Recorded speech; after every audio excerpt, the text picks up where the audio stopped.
ఇక మనం super exclusive ని చూస్తున్నాం. అభివృద్ధిలో పరుగులు పెట్టాలనుకున్న కూటమి ప్రభుత్వానికి ఆరంభంలోనే అనుకోని అడ్డంకి ఎదురైంది. అమరావతి, విశాఖలపై దృష్టి సారించిన ప్రభుత్వం మరోవైపు గ్రేటర్ విజయవాడ, గ్రేటర్ తిరుపతి ఏర్పాటుకు వేగంగా పావులు కదిపింది. సీఎం చంద్రబాబు గ్రీన్ సిగ్నల్ ఇవ్వటం, అధికారులు రంగంలోకి దిగారు. ఇక నోటిఫికేషన్ రావటమే తరువాయి అనుకుంటున్న తరుణంలో కేంద్ర ప్రభుత్వం నుంచి ఊహించిన బ్రేక్ పడింది. దేశవ్యాప్తంగా జనాభా లెక్కల ప్రక్రియ జరుగుతున్నందున అది పూర్తయ్యే వరకు నగరాల విస్తరణ, డీలిమిటేషన్ చేయొద్దని నిబంధన తెరపైకి వచ్చింది. ఇక దీంతో రాష్ట్ర ప్రభుత్వం తప్పనిసరిగా వెనక్కి తగ్గాల్సిన పరిస్థితి ఏర్పడింది. పై మరిన్ని వివరాలు మా కరెస్పాండెంట్ శ్రీహరి అందిస్తారు. శ్రీహరి. రైట్ రవి, ఏదైతే ఏపీ కూటమి ప్రభుత్వం అధికారం చేపట్టినట్టు నుంచి అమరావతి అదేవిధంగా విశాఖ పైన అయితే పెద్ద ఎత్తున ఫోకస్ చేసింది.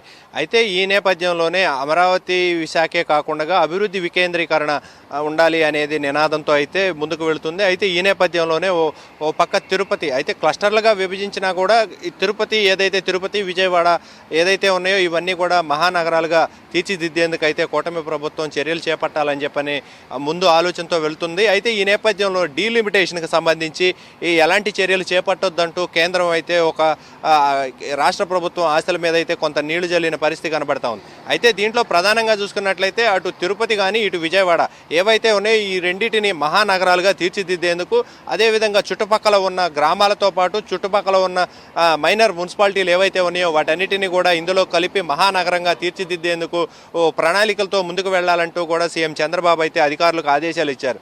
అయితే ఈ నేపథ్యంలోనే అధికారులు కూడా దీనిపైన తగిన క్షేత్రస్థాయిలో ఎలాంటి మార్పులు చేర్పులు చేయాలనే దానిపైన అయితే ఒక సర్వే చేశారు. దానికి సంబంధించి ఈ కేంద్రం నుంచి ఏదైతే గైడ్ లైన్స్ ఉన్నాయో ఆ గైడ్ లైన్స్ రానున్నాయనే అధికారికంగా రానున్న నేపథ్యంలోనే ఇలా కేంద్రం ఏదైతే రేపు జనవరి నుంచి మొదలు పెడుతుందో, ఏదైతే జనగణన చేపడుతుందో ఈ చేపట్టే దానికోసం డీలిమిటేషన్ అనేది చేయొద్దని చెప్పని అయితే ప్రకటించింది. ఈ నేపథ్యంలోనే దీనికి సంబంధించిన ఏదైతే నగరాలను విస్తరించేందుకు ఏదైతే చేపట్టబోతున్నారో దీనికైతే బ్రేక్ పడిందనే చెప్పుకోవాలి.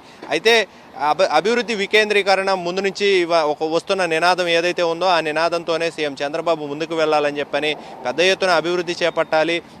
మిగతా ఏవైతే చుట్టుపక్కల ఉన్న విజయవాడకి అదేవిధంగా తిరుపతికి ఉన్న నగరాలు ఈ నగరాలు మహానగరాలు ఏవైతే ఉన్నాయో వీటికి చుట్టుపక్కల ఉన్న గ్రామాలతో పాటు మున్సిపాలిటీలు, చిన్న మున్సిపాలిటీలను అభివృద్ధి చేయడంతో పాటు వాటిని మరింత డెవలప్ చేస్తే మహానగరంగా ఏర్పడుతుంది, మెట్రో సిటీలుగా ఏర్పడతాయి, వాటిని మరింత అభివృద్ధి చేయొచ్చు. అభివృద్ధి వికేంద్రీకరణ తో రాష్ట్రం అంతా కూడా అభివృద్ధి చెందుతుందనే ఒక ఆలోచనతో ముందుకు వెళుతున్న తరుణంలో కేంద్రం ఇట్లా బ్రేక్ వేయడం ప్రస్తుతం అయితే అధికార వర్గాల్లో చర్చగా మారింది. అదేవిధంగా కూటమి ప్రభుత్వం ఏదైతే ఉందో ముందు నుంచిగా వస్తున్న దానికైతే ఒక బ్రేక్ అయితే పడింది.